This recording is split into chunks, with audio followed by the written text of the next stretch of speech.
The date is February 21st, 1987, and within the confines of a television studio, the wrestling world is about to witness an act of violence so visceral, so unexpectedly brutal, that it would fundamentally alter the trajectory of sports entertainment forever.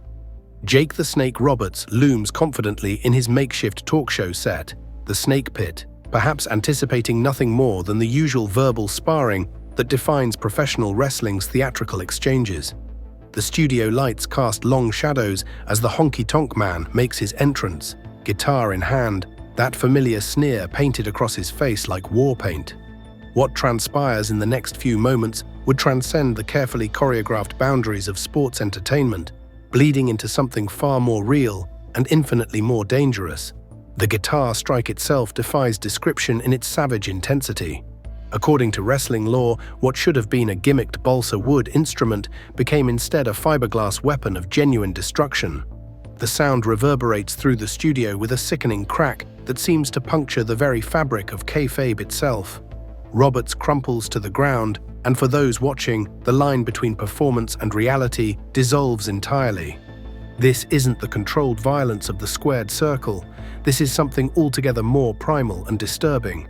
The Honky Tonk Man stands over his fallen victim, guitar fragments scattered like the remnants of some ancient ritual sacrifice, and in that moment he transforms from mere heel character into something approaching a genuine villain.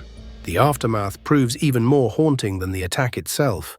Roberts would later claim that pieces of that shattered guitar remained embedded in his back for weeks, a constant reminder of wrestling's capacity for real harm beneath its theatrical veneer.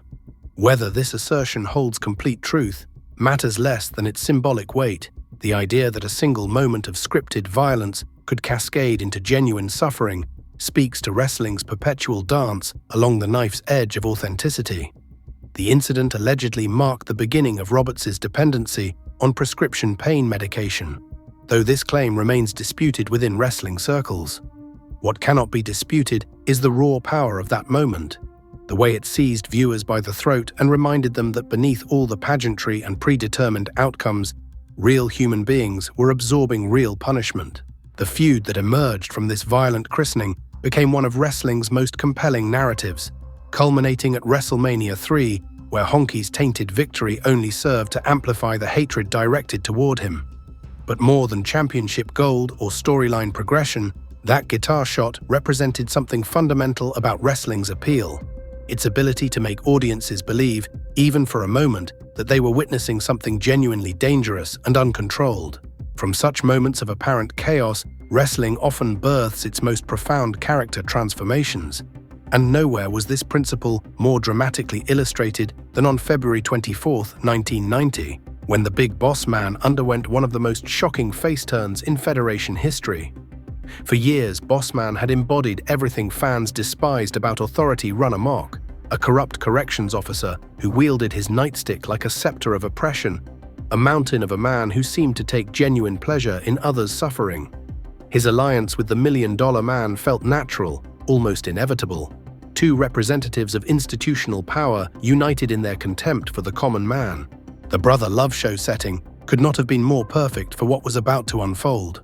Brother Love's sanctimonious preaching provided the ideal backdrop for a moment of genuine moral clarity, as the $1 Million Man attempted to purchase Boss Man's services in retrieving the stolen $1 Million Championship belt from Jake Roberts. The bag containing both the belt and Roberts' python hung between them like some modern-day holy grail, and the wrestling world held its collective breath as the $1 Million Man extended his offer. Money had always talked in the Federation, and few characters seemed more susceptible to its whispers than the corrupt Boss Man. What happened next shattered every expectation. Boss Man's refusal of the bribe represented more than a simple plot twist. It was a fundamental rejection of the very principles that had defined his character for years. His decision to return the bag to Jake Roberts wasn't merely a face turn, it was a complete moral awakening, a Damascus Road conversion that left audiences stunned. The man who had terrorized fan favorites, who had stood as an immovable obstacle to justice and fair play, suddenly revealed himself capable of honor and integrity. The transformation felt both shocking and somehow inevitable, as if audiences were witnessing the emergence of the character Boss Man had always been beneath the corrupt exterior. The wrestling community's reaction proved immediate and profound. Fans who had spent years directing their hatred toward Boss Man found themselves forced to reassess everything they thought they knew about the character. His subsequent victory over former partner Akeem at WrestleMania 6 felt like a symbolic cleansing, the physical manifestation of his spiritual transformation. But perhaps more importantly, the face turn demonstrated wrestling's unique ability to reshape not just storylines, but the very essence of character identity, proving that even the most despised villains possessed the capacity for redemption. Yet if Boss Man's transformation shocked audiences with its moral clarity, the dissolution of the Rockers would prove devastating in its emotional brutality.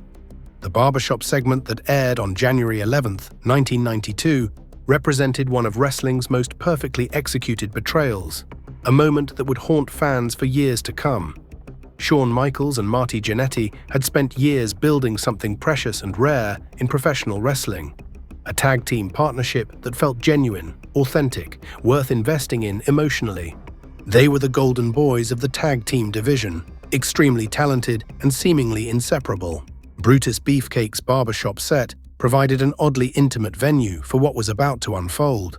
The casual interview format, designed to showcase the Rockers working through their recent problems, created a false sense of security that made the eventual betrayal even more devastating.